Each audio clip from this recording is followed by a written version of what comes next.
Pagbati po mga kababayan, patuloy po kayong nakikinig sa Tinig ng Karunungan. May ilang araw din po tayong hindi nakapagtalakay sa channel na ito. Na-miss ko po kayo mga kababayan. Kaya ito, magbibigay po tayo ng reaksyon at ng komentaryo dito po sa paksa na akin pong ibabahagi po sa inyo. Noong November 30 po mga kababayan, ay nagkaroon din po ang iba nating mga kababayan ng pagkilos. Nagsagawa din po sila ng rally. Ito po yung isa sa mga bahagi ng rally na yon sa Luneta ng pagkilos po noong November 30 at meron din po sa EDSA. Ngayon, hindi ko na po sana bibigyan pa ng komentaryo yung nangyaring rally po noon. Kasi ako inunawa ko eh. Sabi ko mga kababayan din natin yan. Katulad din natin na nag-rally noong November 16, 17, sila man din ay may karapatan na bumoses at manawagan sa ating pamahalaan.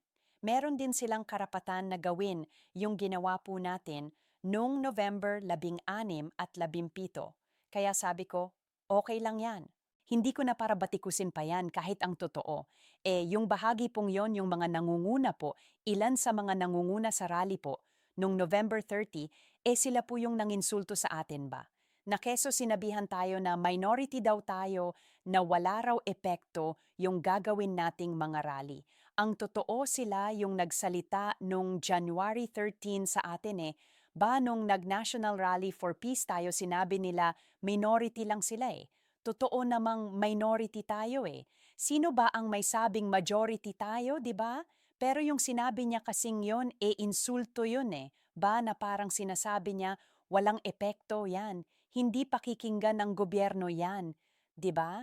Kahit pagan, hindi ko na sana para batikusin ngayong nangyaring rally nila noong November 30.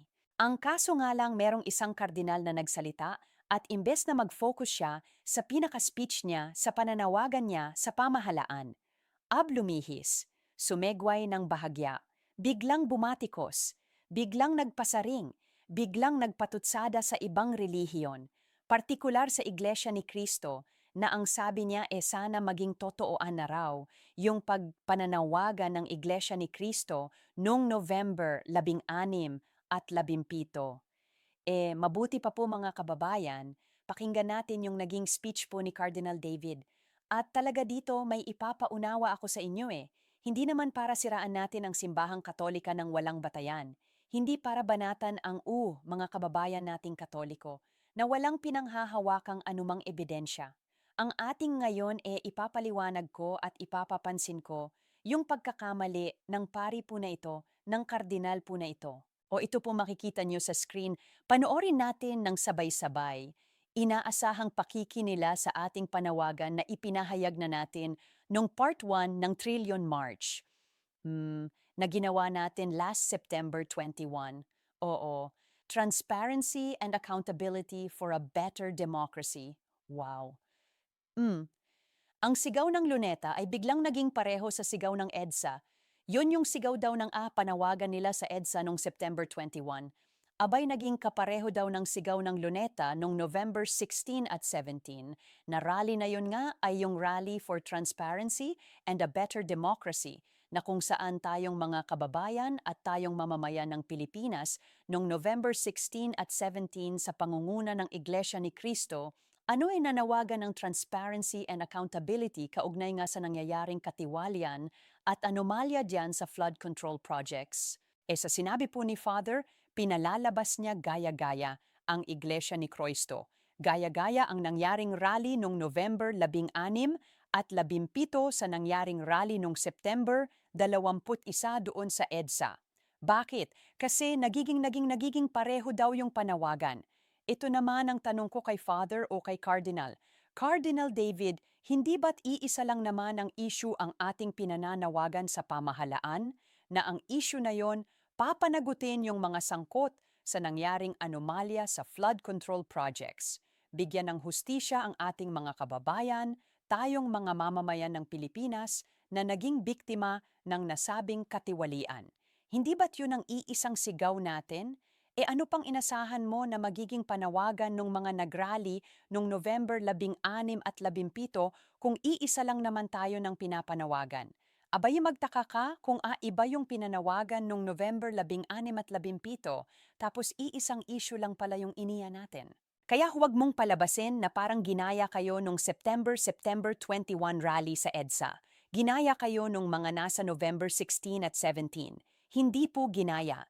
Talagang yun ang tamang panawagan lang. Talagang yun ang eksaktong dapat na maging panawagan, mensahe ng mga kababayan ng magamamayan ng Pilipinas para sa gobyerno. Sapagkat iisa nga lang yung issue na ating inia-address sa gobyerno. Magtaka ka kung iisang issue yung inia-address pero magkaiba ng panawagan. Opo ba?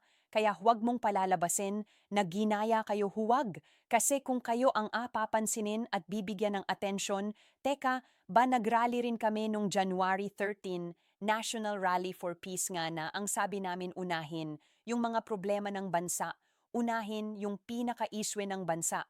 O ngayon sasabihin ko ang tanong ko ngayon kay Cardinal, sino ang nauna na manawagan sa gobyerno na unahin ang mga problema ng bansa? O ba ang pangit pakinggan? Ganon din kasi ang ginawa mo pero hindi namin ginawa yun sa inyo. Kahit nung nag-rally kayo nung September 21, kahit na may naunang rally sa inyo nung January 13, nagkataon lang na talagang may problema ang bansa kaya kailangan nating kumilos, kailangan nating magkaisa. Okay na sana eh. Hindi na nga kayo binabatikos eh. Hindi na nga namin kayo para batikusin dyan kahit kayo ang unang ng insulto sa amin nung January 13. Ang kaso ito na naman kayo. Gumagawa na naman kayo ng ingay. Nagpapatutsada na naman kayo. Nagpapasaring na naman kayo. Kaya wala kaming magagawa kundi ilantad kayo yung mga pagkakamali ng unawa po ninyo. E pagpasensyahan mo na nagkamali ka eh. Kailangan kang ituwid. Tuloy natin. Salamat sa Diyos at nagtatagpo ang ating mga adhikain kasi nga iisa lang naman ang panawagan naming nabigla sila sa mga hindi inaasahang mga messages o na lumabas sa bibig ng ilan sa kanilang mga invited speakers, pati naman at tuloy na pilitang mag-al sa balutan ng mas maaga. Bagagawa na naman ng issue ni Kardinal, napakaalam mo, isipin mo nangunguna, una ka, isa ka sa mga nangunguna sa isang relihiyon tapos ikaw yung pagmumulan ng misleading information doon sa mga napangunahan mo.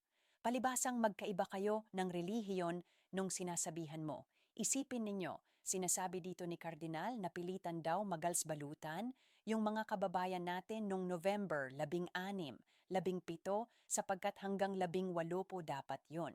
At dahil daw sa mga nagsalita doon sa mga speaker na parang nagulat daw kami sa mga nasabi na mga naging pahayag napilitan daw kaming mag-alsa bulutan. Parang dahil daw doon hindi na raw itinuloy yung rally hanggang 18 kaya hanggang 17 lang. Samantalang ang Iglesia ni Cristo merong opisyal na pahayag na kaya ipinatigil na yung rally nung 17 pa lang kaya hinintinto na sapagkat nakuha na ng Iglesia ni Cristo yung layunin na mapakinggan ng gobyerno, yung hinaing ng rally na yon, yung panawagan nung pinakapagkilos na yon. Bakit? Kung sa international media nga nabalita ang Iglesia ni Cristo at yung nangyaring rally for transparency and a better democracy, kung sa iba't ibang panig nga ng mundo nakinig na sila paano pa yung gobyerno natin nandito mismo sa Pilipinas, malamang sa malamang nakinig naman na sila, ba na yun lang naman ang layunin Kayo lang naman kasi ang nagbibigay ng kulay. Kayo lang naman kasi ang nagbibigay ng ibang interpretasyon. Kaya pati kayo nalilito na rin sa pinaka-issue na kayo rin ang gumawa. Opo ba? Huwag naman sana kayong malito sa mga pinaggagawa ninyo sapagkat ang amin wala naman talagang pamumulitika. Kayo lang ang nagsasabing namumulitika ang Iglesia ni Cristo kaya nalilito kayo. Hindi ninyo nasusundan yung mga official na announcement ng ENC kasi nga merong ibang kulay sa isipan ninyo yung mga panawagan ng Iglesia ni Cristo hindi nagtatagpo-tagpo kasi kayo mismo yung gumugulo sa nangyayaring usapan. O itutuloy natin. Dinas po namin o sana tototohanin na ang adhikaing para sa transparency and accountability for a better and an even stronger democracy sa pamamagitan ng pagsuporta at pagboto sa mga tamang kandidato lamang. Ang tanong, makapipili ka ba ng tamang kandidato? Kardinal, gaano ka nakasisiguro? Ilang daang porsyento nasisiguro mo sa isip mo, sa puso mo, na kapag nanalo yung kandidatong gusto mong manalo, bubuti lagay ng Pilipinas. Doon pa lang sa sinabi mo, yan ay patotoo na ebidensya na kayo ang namumulitika, na kayo na kaya kayo nagsagawa ng rally, hindi naman para talaga manawagan kundi para tulig sa inyong ayaw ninyong politiko at may ipalit kayo na gusto ninyong politiko. Samantalang ang panawagan nung November 16 at 17, yun ang lehitimo. Yun ang genuine na rally para sa transparency, accountability, justice, and peace. Sapagkat wala kaming ipinipilit na politiko. Ang amin, mabigyan ng hustisya ng demokrasya ang bansang Pilipinas bunga ng nangyaring katiwalian. Samantalang kayo, kaya kayo nagrally kasi gusto ninyo mahalal yung para sa inyo tamang kandidato. Paano mo ngayon masasabing tamang kandidato yung mga politikong sinusuporta ninyo? Bakit?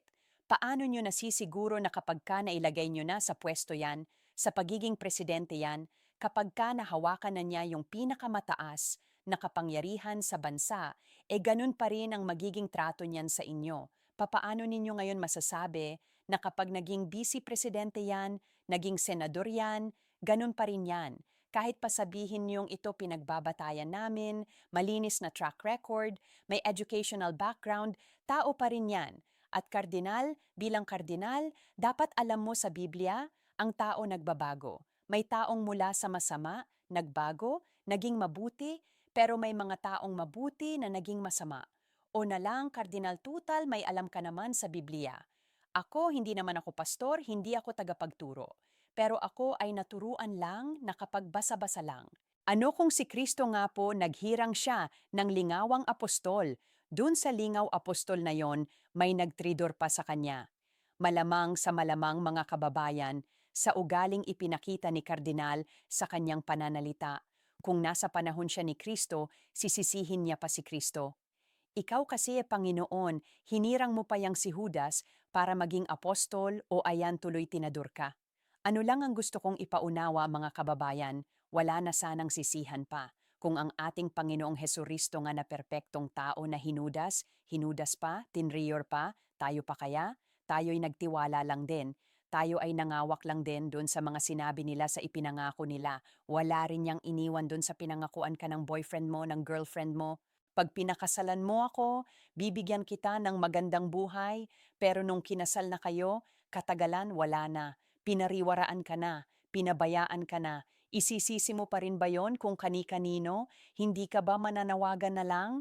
At o pa Kardinal Total, sabi mo sana maging totooan na yung transparency na ipinapanawagan ng iglesia sa pamamagitan ng pagboto ng tamang kandidato. O ito lang gusto ko ipapansin sa inyo, ito mga kababayan ha? Yan o.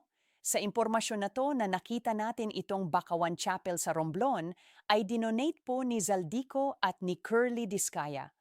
Yang si Zaldico pati ang mga Discaya sila po yung isa sa mga sangkot dito sa katiwalian. Sasabihin ba ni Father na kasing Bakawan Chapel tatanga-tanga yung miyembro diyan at nangunguna diyan Bakit pa kasi tinanggap yung donasyon na yan Father Cardinal, malay ba naman nila?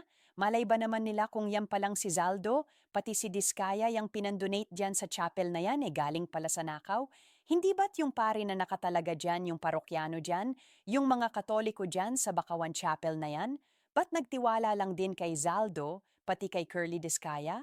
Or sasabihin mo ba sa susunod, mga taga-Bakakawan, mga taga-Romblon, huwag kasi kayong tatanggap ng anumang donasyon. Sa mga politiko na hindi nyo naman sigurado, doon lang kayo tatanggap sa mga malinis na politiko. Ang bihira ka. May malinis bang politiko? Na to? O ito pa, pick-up car o simbahan sa Bulacan, isinauli ang pick-up donation ni Alcantara. O buti pa yan nagsauli ba?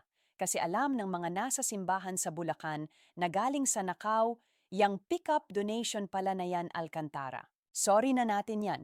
Bakit mo ngayon tutuliksain ang rally ng Iglesia ni Cristo na sasabihin ng mga kaatoliko mo, ibinoto nyo yan?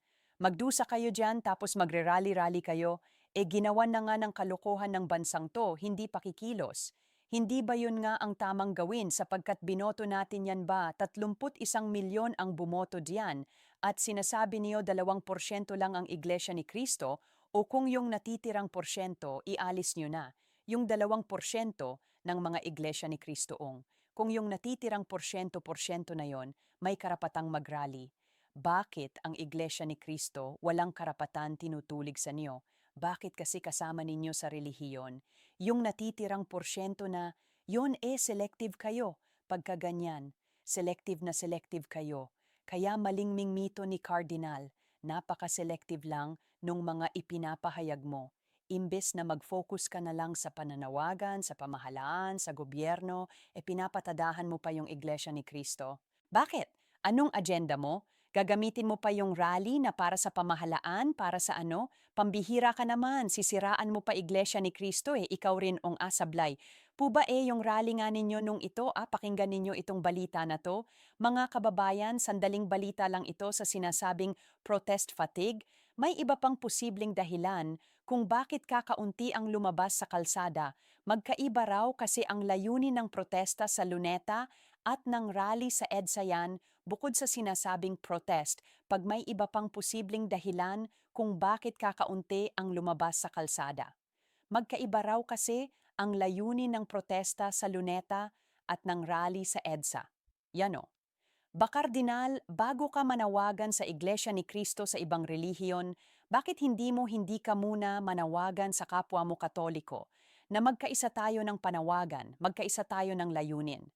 Abay, magkaiba po pala yung panawagan ng EDSA, pati nung mga nasa Luneta nung Nobyembre 30. Iisang date lang pero magkaiba ang layunin. Oh, asikusuhin mo muna yung simbahan mo, asikasuhin mo muna yung mga kaanib diyan sa relihiyon nyo. Kung diyan nga sa simbahan mo wala kang visa sa mga kaanib mo, sa mga nasasakupan mo, may gana ka pa, may lakas ka pang ng loob na manawagan sa ibang relihiyon. Anong kredibilidad mo para pakinggan ka kung yung kapwa mo nasasakupan mo, hindi nakikinig sao, hindi mo maorganisa? Watak-watak po ba? Kaya mali-maling yung naging panawagan dyan ni Cardinal. Sana nag-focus na lang, di ba? Sana yung attention mo, yung panawagan mo, purely doon mo na lang ipinanawagan sa gobyerno. Hindi yung magpapatutsada ka pa Kaya yun din ng maraming butas. Tapos ang Iglesia ni Cristo pilit yung hinahanapan ng butas, hindi makatwiran. Yung mga kababayan, bago tayo magtapos pala, ano baka napapansin ninyo? Ibang outfit natin ngayon, parang maraming makakapansin sa inyo. Oo nga no, hindi na yung paulit-ulit na polo shirt ni Tinig ng Karunungan Yung polo shirt ko po, marami po yon. Sadyang dinamihan ko na yung pagbili. Kaya pare-pareho lang halos yung disenyo ng suot ko sa mga vlog ko. Kasi nga ayoko ng paiba-iba suot para uniform ika nga Ngayon mga kababayan, itong suot ko po ngayon, barong ito, na galing po sa Gilbertos. Kami po ay naimbitahan.